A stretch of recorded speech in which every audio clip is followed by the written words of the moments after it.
Sí.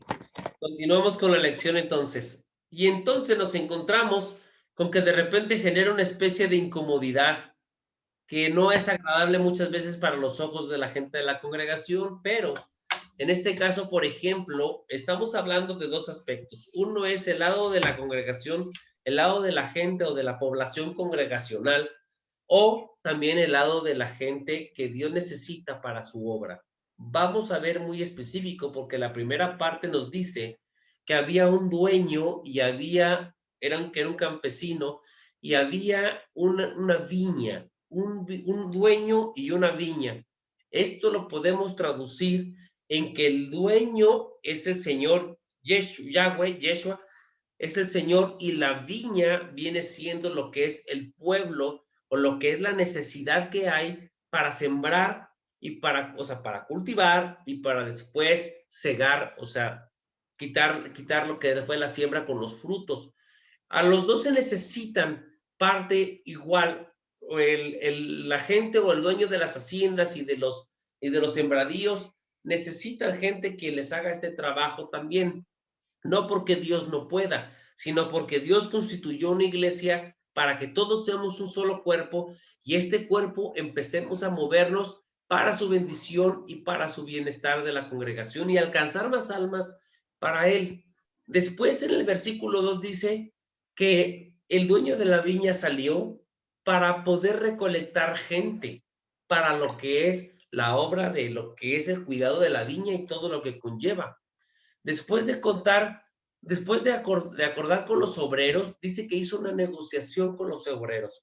Nosotros podemos saber en la palabra que estamos tratando con un Dios que quiere que hagamos una obra y una obra hermosa de lo que es evangelización y guianza para la gente, para llevarla a sus pies. Pero el Señor está diciendo que tuvo que negociar con ellos. El Señor una bendición porque como patrono, como Dios, no hace las cosas hace que las cosas las hagas de a gratis. El Señor dice que todo obrero tiene derecho a su paga. Y esta parte es la que vamos a ver porque ¿qué nos está mencionando el Señor acerca de ir a contratar gente para lo que es el cuidado de la viña? Y si nosotros checamos en la primera parte, después del versículo 2 hasta el versículo 8, nos damos cuenta que si contamos, la primera parte nos dice, después de salir a las 9 de la mañana, vio más hombres, y esta es la segunda vez que contrata en el mismo día. Vio más hombres sin nada que hacer, desocupados, y les dijo, ustedes también vayan a la viña y les pagaré como un jornal justo, y así fueron. Y luego dice, al mediodía y otra vez a la tarde, o sea, van 4 veces, luego dice, una hora más tarde, antes de anochecer, también salió el dueño para contratar a más gente. Entonces estamos viendo que el dueño de la viña contrató a cinco personas, no a 5 personas, sino a 5 partes de trabajadores para poder ejercer la profesión. En la primera parte no se dio abasto, en la segunda se requería de más responsabilidad y la responsabilidad y la mano de obra fue aumentando conforme el día fue pasando. Hoy en día tenemos esta parte también con el Señor. Avanzamos como iglesia, avanzamos como congregación, avanzamos y el Señor dijo en su palabra, la mies es mucha y los obreros son pocos. Quiere decir que la cosecha, la mies, va desarrollándose cada día más, pero hay gente que no se compromete en las cosas de Dios y por lo tanto esto viene rebasando lo que es el crecimiento de la gente que se va uniendo. Espero estarme explicando con esto. En el tema que estamos viendo es precisamente que el Señor necesita obreros, necesita gente que le ayude con esta parte. Y si ya contamos que el dueño de la viña tuvo que contratar 5 veces en un día a un grupo de jornaleros, ¿qué será lo que nos está queriendo decir el Señor con contratar 5 veces o a qué se refiere con 5 veces? Vamos a verlo aquí abajito y vamos a ver, dice, los detalles siguientes del punto a resaltar. ¿Cuántos jornaleros salió a contratar? 5 veces las personas, ¿verdad? Esto se refiere a los 5 ministerios que están al servicio de Dios. Lo que se refiere espiritualmente a esto y vamos a verlos. Si el dueño de la viña salió en un día a contratar a cinco veces a la gente, vamos a ver qué nos dice Efesios capítulo 8, perdón, Efesios 4, 8 al 13, en la versión hispanoamericana, para entender por qué son 5 las veces que contrató a gente y para qué las contrató. Y dice, por eso dice la escritura, al subir a lo alto, se está refiriendo de Yeshua cuando subió a los cielos, llevó consigo prisioneros y repartió dones a los hombres o a los seres humanos.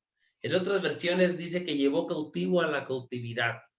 En la Biblia, cuando estamos leyendo el libro de Efesios capítulo 4, dice claramente que cuando el Señor murió en la cruz, no subió directamente al cielo, sino bajó directamente a lo que es el Hades y a lo que es a la gente que estaba ahí, porque antes la gente cuando moría, como no tenían la sangre de Cristo, como Cristo no había muerto en la cruz, se iban al centro de la tierra que se llama el Hades.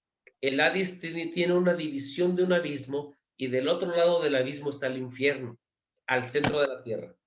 Entonces está el infierno, está el abismo y unos no pueden cruzar de un lugar a otro, ni otros ni un lugar a otro, y está lo que es el Hades o el seno de Abraham, donde la gente que había actuado bien se iba directamente ahí.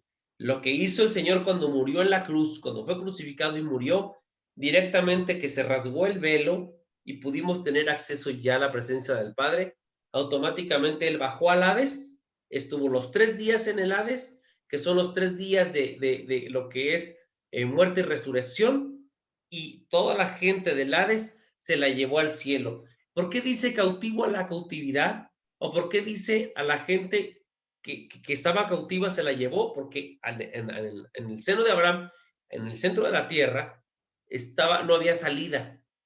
Estaban como, es como una especie de domo grande y está dividido el infierno y está dividido el Hades o lo que es llamado paraíso. Entonces se lleva a todos ellos y al llevárselos a todos ellos al cielo, al tercer día que resucitó, entonces envió a los hombres, todos nosotros, envió dones y prodigios. Lo que se refiere aquí cuando contrató 5 veces la gente, el señor de la viña, quiere decir que para trabajar esta tierra 5 veces salió a ver obreros. Y vamos a ver, ¿cuáles son los 5 dones y ministerios de la iglesia? A unos dice que los hizo apóstoles, a otros dice que los hizo profetas, a otros dice que los hizo evangelistas, a otros pastores y a otros maestros. Estos ministerios no son rangos, sino son ministerios de amor. El apóstol se dedica a dirigir ministerios y muchas iglesias y a abrir muchas iglesias. El espíritu de la profecía de los profetas son aquellos que anuncian las buenas nuevas del Señor y lo que va a venir para bendición de la congregación, o cuando un profeta viene y te toma y te dice todo lo que el Señor quiere hacer contigo y lo que va a traer a tu vida, pues también es de manera personal.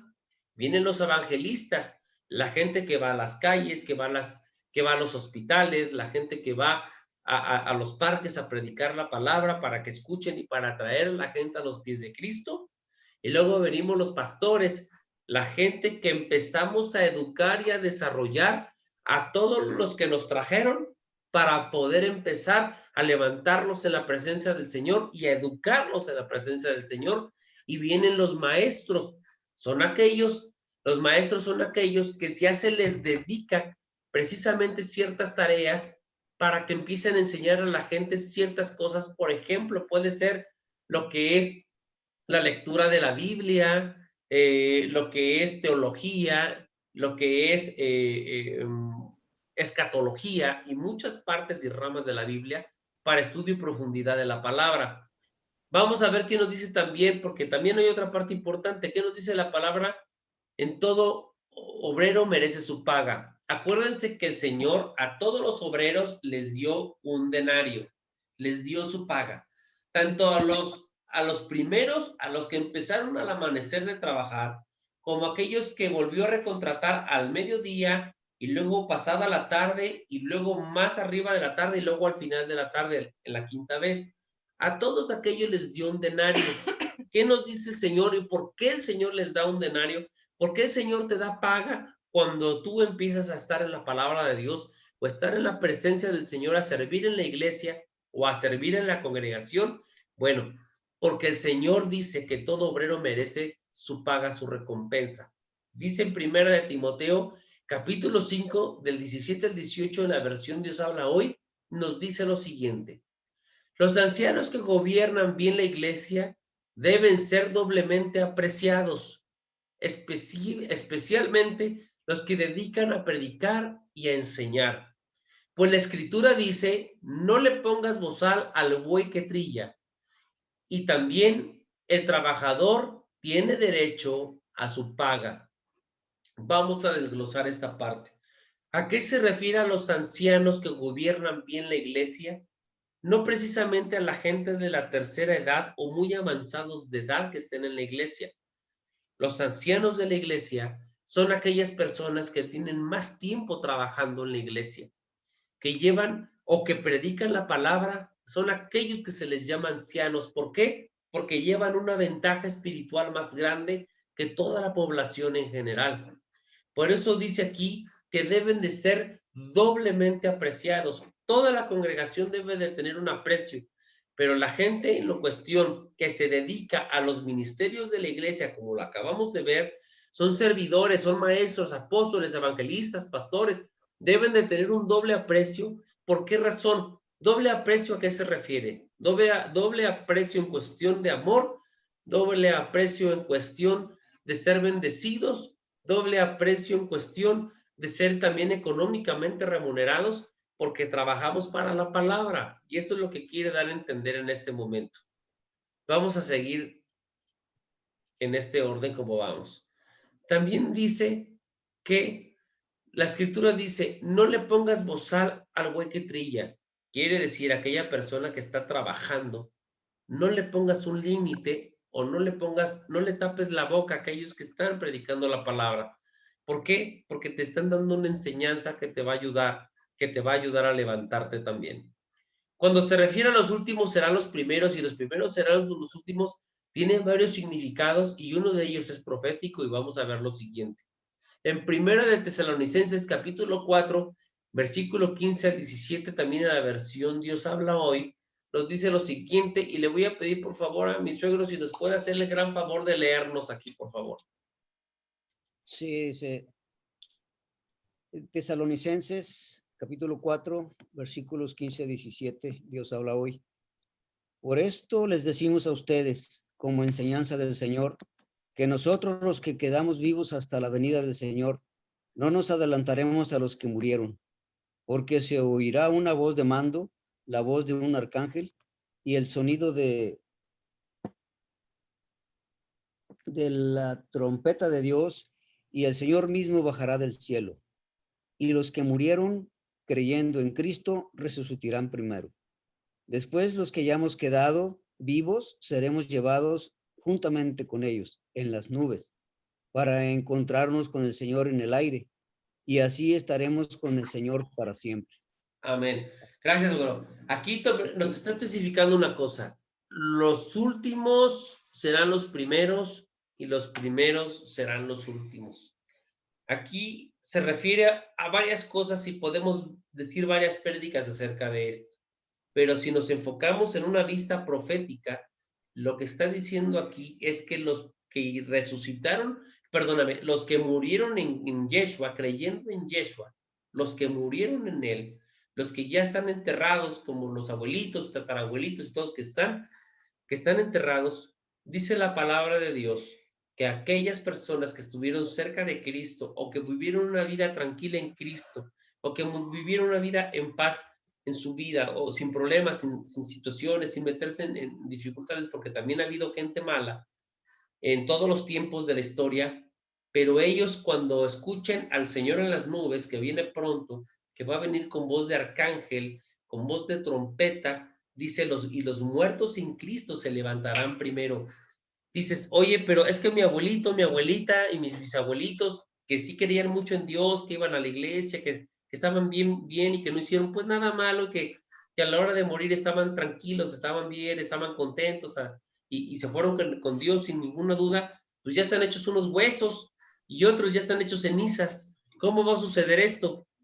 Dice el Señor que al instante cuando se escuche su voz y la trompeta en los cielos, que esto ya va a suceder dentro de muy poco tiempo, en ese momento los cuerpos se levantarán, se abrirán las tumbas, pero va a ser en segundos. Se levantarán los cuerpos inmediatamente reconstruidos, así como estamos tú y yo, reconstruidos al instante, y en ese momento se dispararán hacia el cielo, y cuando lleguen con el Señor, sus almas, que ya están en el cielo, se reunirán con los cuerpos, y en ese momento llegarán a los cielos donde va a estar el Señor Jesucristo, porque va a estar una gran nube, dice la palabra, y ahí va a estar, y enseguida de ellos, nosotros seremos arrebatados junto con Él. Entremos en la seriedad de esta parte, porque esto es algún acontecimiento que está a punto de suceder. En cualquier momento se va a hacer, y en cualquier momento se dará según los tiempos que ya estamos viviendo.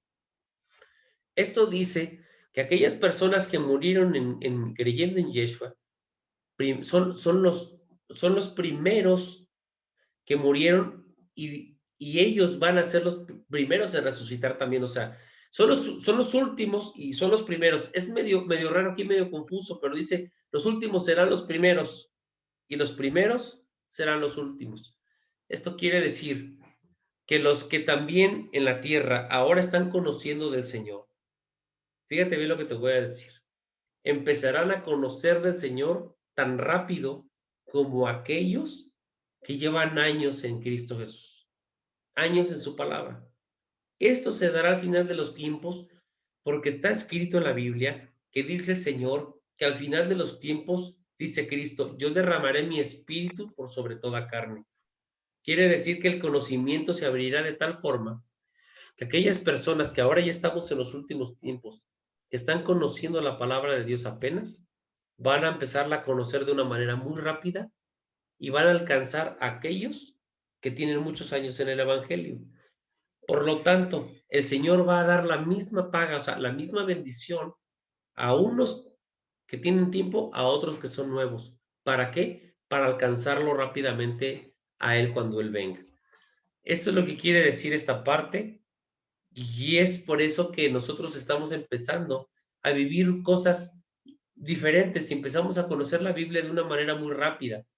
Así que, hermanos, aunque están iniciando los últimos en la presencia del camino de Dios, también recibirán la misma paga de promesa de salvación que los que iniciaron primero, ya que estos serán los últimos. Dice, ya que todo buen colaborador de la iglesia, de los ministerios, tiene que tener el rebaño en los corrales y el reino de los cielos. Nosotros que tenemos más tiempo en la iglesia, que tenemos más tiempo en la congregación, no quiere decir que sepamos mucho más, sino aquellas personas que se metan actualmente en la palabra la van a conocer de una manera muy rápida. Actualmente estamos viviendo los tiempos finales, y en los tiempos finales nos podemos dar cuenta que las escrituras ya están abiertas, como dijo el Señor. Las escrituras ya están totalmente abiertas a toda aquella persona que quiere empezar a meterse en ellas, a conocer la palabra del Señor. ¿Por qué razón? Porque la enseñanza se va a dar de una manera sobrenatural.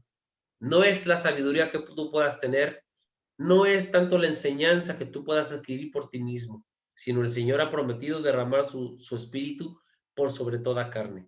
Hoy que estamos en una Semana Santa, que estamos iniciando el periodo de una Semana Santa, vienen señales muy importantes del fin de los tiempos. Viene ya el establecimiento de la presencia del Señor, como lo estamos viviendo de una manera tan grande que la gente de verdad no se explicará lo que está pasando, pero ese derramamiento se dará en estos días. Viene también acerca de lo que es el levantamiento, cuando dice la palabra en Apocalipsis, el levantamiento del hijo de perdición. Y el levantamiento del hijo de perdición también va a ser en estos días. ¿Por qué? Porque así está escrito que va a suceder. En este año sucederán cosas importantes donde la gente verá que todo lo que se les había dicho acerca de Dios y del final de los tiempos es verdad y es correcto. Muchas cosas están pasando en Medio Oriente, muchas cosas están pasando en Israel, Y es algo que ya venía escrito. No hay marcha atrás, las cosas se van a dar. No tengamos miedo ni temor, porque nosotros ya estamos salvos, dice la palabra de Dios, ya estamos salvos. Y esa parte es un gozo que debemos de tener. No temor, sino gozo de que estamos salvos y que vamos a conocer prontamente al Señor cara a cara. Sabemos que en estos días, porque la situación religiosa que todos llegamos a vivir con los tiempos, nos dice acerca de que Jesús murió en viernes y resucitó en domingo. Ciertamente, como les expliqué la vez pasada, eso no es verdad, porque esto es precisamente lo que el gobierno romano, que empezó a gobernar hace más de 500 o 600 años o mucho más, empezó a gobernar parte del mundo y dirigir parte de la religión, como se los expliqué la vez pasada, puso este tipo de cosas para que, para desviar nuestro corazón de Dios y la realidad en una situación de ficción que no nos lleva más que a una situación de pérdida o de perdición conforme a la palabra de Dios. ¿Quién está detrás de todo esto? Francamente se los digo, está detrás el enemigo, para desviar nuestro corazón de lo que es la verdadera presencia del Señor. Vamos a ver ahorita este video. Este video nos enseña lo que yo les he estado diciendo o comentando durante un tiempo, y esto es que el Señor, con la finalidad de poder servirle a Dios, el Señor tiene una viña y te invita a que trabajes en la viña, no precisamente por el denario, sino por el acuerdo en el que tú vas a servirle a Él. ¿Por qué razón? Porque necesita obreros y tú eres un obrero que puedes trabajar para el Señor, obteniendo esa bendición y obteniendo esa protección. El Señor va a derogar a cada uno de los que estamos aquí sus bendiciones, sus estatutos, y como ya hemos visto en otras lecciones, también va a poner en nosotros, o ya está poniendo en nosotros, lo que es las bendiciones de lo que son los dones del Espíritu Santo, que ya lo hemos visto en otras lecciones.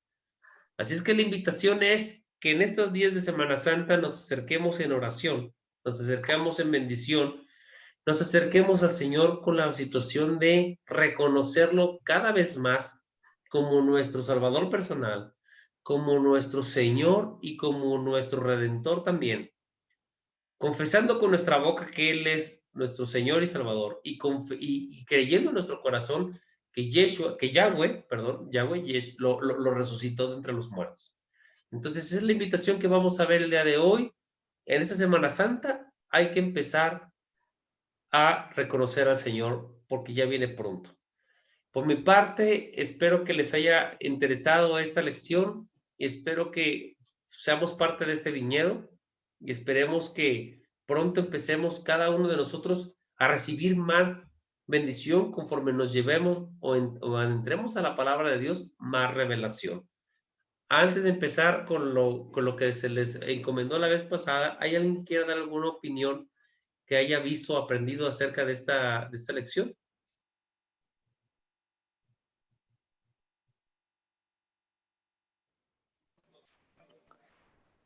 Sí, yo sí. Dime. Bueno, pues sobre todo que en esta, ¿cómo se dice? En esta lección que vimos de la parábola, pues sí, también va para aquellos que en algún momento nunca han tenido ninguna vida en Cristo, y hay veces que pues en su lecho de muerte reciben a Cristo con todo su corazón, y pues ahora sí que reciben casi casi que el boleto para irse con Dios. Entonces, yo he visto pues muchas veces esta, esta situación, que Dios es muy misericordioso de todos, y en ocasiones, bueno, en algún momento lo vi en mi mamá, por ejemplo, que cuidaba gente grande o enfermos que pues nunca habían conocido de Cristo. Realmente es como nosotros, ¿no? Que los que conocemos de Cristo llevamos una jornada ya de todo el día, y aquellos que reciben a Cristo en sus últimos momentos en el lecho de muerte, pues es como si son como los jornaleros que trabajaron una hora, pero recibieron el mismo denario que nosotros. Entonces ahí podemos ver la misericordia de Dios, y también que la misma parábola a mí pues también me viene mucho a la mente que a veces pensamos, bueno, es que esa persona, otra persona, ¿no? Recibió bendición muy rápido, ¿no? Fue bendecida por Dios muy rápido. Entonces, algo que a mí Dios me ha mostrado es que Él bendice a quien Él quiere. O sea, Él bendice y llama a la puerta de quien Él quiere, porque finalmente Él es como el dueño de la viña. Él, él puede dar a quien Él quiere, ¿no?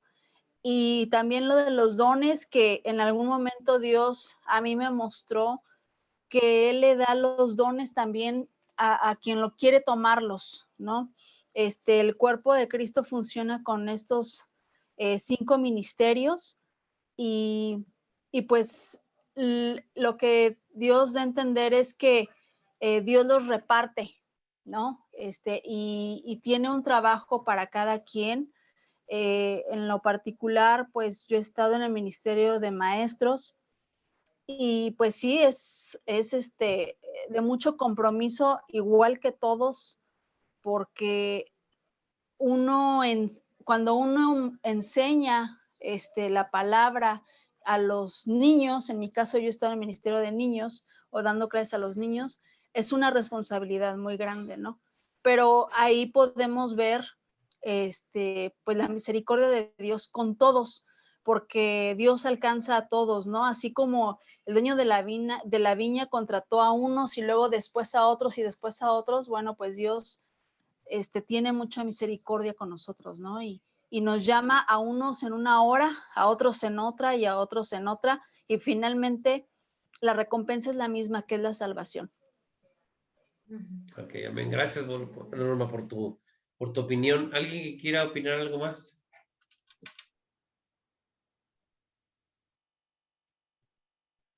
¿No? Bueno, entonces pasamos a la siguiente parte ya para prácticamente finalizar las tareas o los ejercicios que se les recomendó para ver con qué quiere empezar. Vamos a empezar con los varones. Está mi suegro y Rafa. ¿Cómo se dividieron el trabajo? Pues hicimos el consenso entre los dos, quedamos de que de esos 8 versículos íbamos a leer 4 y 4. Yo iba a leer los 4 primeros o a leerlos y tratar de comentar lo relativo a ellos. Pero veo que realmente los 4 versículos del 15 al 18 realmente ven una parte de lo que al final se vería al llegar al 22. Sí, yo leí todos precisamente porque me quedé a medias. Digo, bueno, pues qué voy a decir de los primeros que a mí me tocaron. Sí. Pero sí puedo decir, a ver si coincidimos,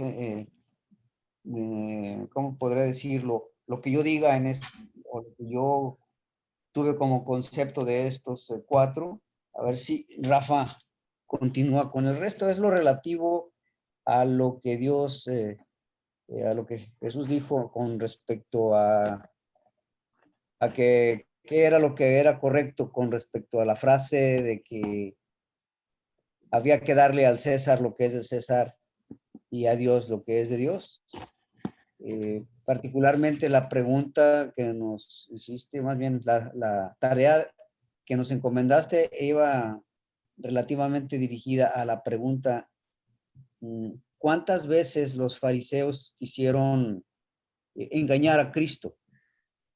Lo que yo entendí, que Cristo cuando empezó su ministerio y empezó a predicar a los creyentes, empezó a comentar todo lo relativo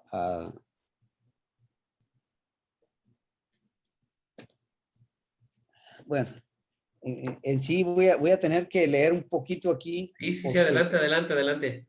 me quedo confuso. De hecho, la pregunta era, Dice, ¿cuántas veces los fariseos trataron de engañar a Jesús?